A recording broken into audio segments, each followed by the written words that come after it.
Cult of the Lamb was a surprising treat. It wasn't just a charming town simulator centered around a unique concept, it offered engaging gameplay with plenty of secrets to uncover. It was an experience that resonated with many players, which made the announcement of Woolhaven exciting. With the promise of new areas to explore, mysteries to uncover, and challenges to overcome, it sounds amazing! However, with such high expectations, can Woolhaven meet them, or does it fall short?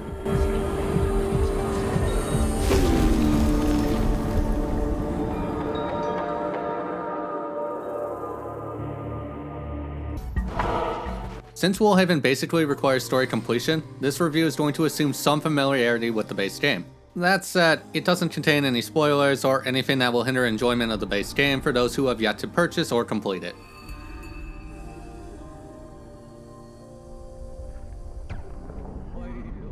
Woolhaven is centered around reviving the God of Winter and returning various lambs to their resting spot. It is not an overly complicated narrative, but one that expands the universe. It also introduces various new concepts like the Rod. Along with the narrative is a wide variety of side stories. Some of these are told through interactions across various runs or via vendors. It's nice to see, as the vendors are the spirits of the lambs laid to rest. The Executioner also gets a small arc, bringing closure to that character. It's a small touch, but I think one fans will appreciate.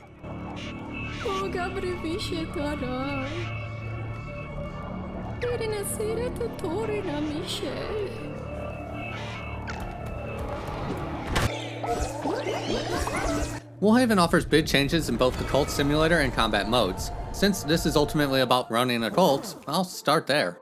The biggest change is the addition of winter. This, unsurprisingly, adds a variety of new natives to overcome. Followers can freeze, snow can prevent crops from growing, sometimes a blizzard will make things even worse, not to mention potential lightning attacks taking out key structures. Naturally, these can be bested with a number of new structures. There's a town heater, which uses a new resource, coupled with a mine to gain easy access to it. In addition to that are crop heaters, lightning poles, and even some unexpected ones. Perhaps the most interesting addition are rot people. These followers are not bothered by certain things, such as the cold, with the downside being a short life that will end randomly. They can also be healed through a special ritual, so using them is ultimately a choice.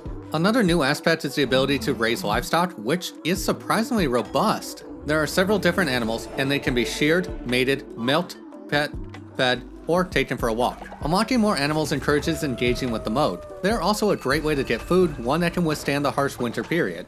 To go with this new mode are periodic wolf attacks. These are a cute little mini game where you, according to the game, spank incoming wolves to protect the animals. Defeating a wolf gives meat that can be used to feed people, though it's often better to protect the farm than dealing enough damage to defeat them.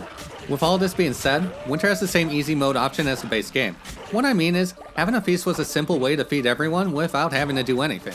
Here, there's an unlimited heat for the day option that made surviving winter rather easy. At least, I was able to alternate between feast and heat without too many problems. Though, again, it's a choice, one I only really mention for those interested in the combat section.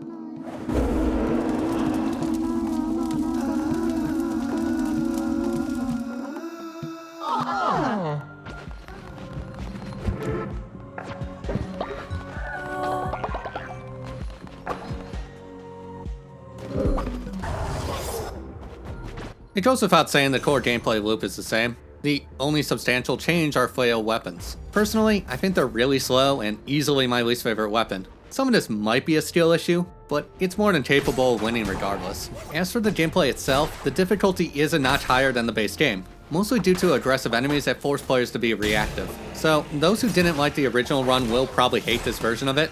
That being said, anyone looking for an additional challenge will probably enjoy it.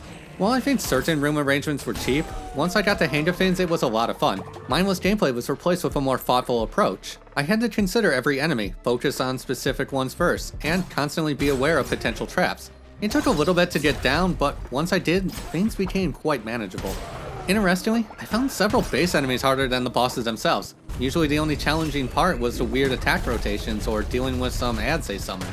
For better or worse, certain weapons make very quick work of these obstacles, something that is even easier with the new legendary weapons. These weapons are hidden throughout the world, need to be restored at the forge, and then can be found on various runs. One thing I like is every weapon is guaranteed when holding the finish a run with said weapon quest. No RNG, or punishment for failure. It also allows for some light cheesing in the event something better is found along the way. The weapons also feel different. It isn't just a stat boost, they usually have a unique power, like the gauntlets summon lightning. They are also not the most broken thing in the game either. While some are, others rely on a gimmick over straight power. Finally, the campaign is surprisingly long. I'd wager it takes about 8 hours to complete, with at least 4 hours of that time going to dialogue and missions.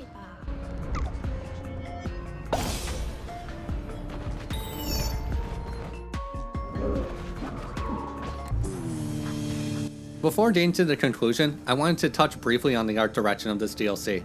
For starters, I love the strong contrast of icy blues and crimson reds. It makes for striking visuals that are distinct from the rest of the experience. The new characters also have distinct designs and charming attitudes. It's something that feels like a natural continuation, one that Massive Monster wanted to explore, over trying to capitalize on the success of the base game.